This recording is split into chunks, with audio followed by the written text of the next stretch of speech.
বন্ধুরা, তিন ছেলে মেয়ে বাড়ির বাইরে খেলাধুলো করে। এদিকে মহিলা চুপি চুপি পুরনো ভালোবাসার মানুষটির সঙ্গে প্রেম করে। মহিলার স্বামী বাইরে থেকে সব দেখে। এখন মহিলার সঙ্গে খুব খারাপ হতে চলেছে। কয়েক ঘন্টা পর স্বামী মদ সেবন করে বাড়িতে আসলে দেখে মহিলা পুরনো ভালোবাসার মানুষটির সঙ্গে প্রেমে হাবুডুবু করছে।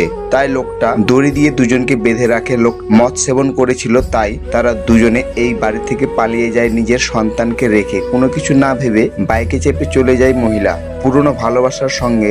পরের দিন পিতা তার ছেলেদের বলে, আমার পিঠ পিছে এসব করছো, এর পরিণাম খুব খারাপ হবে, আমাকে জানাওনি কেন? এই বলে তাদের দুজনকে দিদা বাড়িতে নিয়ে যায় বাসে করে। কিছু দূর যাওয়ার পর ছেলেটা বলে, আমাকে ছেড়ে কোথাও যেও না, আমরা খুব কষ্টে থাকবো। পিতা ছেলের কথায় কান্না দিয়ে তাড়াতাড়ি তাদেরকে রেখে চলে আসে। এদিকে ছেলে তার বোনের কষ্ট দেখে এদিক ওদিক থেকে খাবার জোগাড় করে এবং একদিন খাবার জ্বালাতে তার মামার কাছে যায় এবং একটা পোল্ট্রি চাইলে মামা পোল্ট্রি ফার্ম থেকে পোল্ট্রি তাদেরকে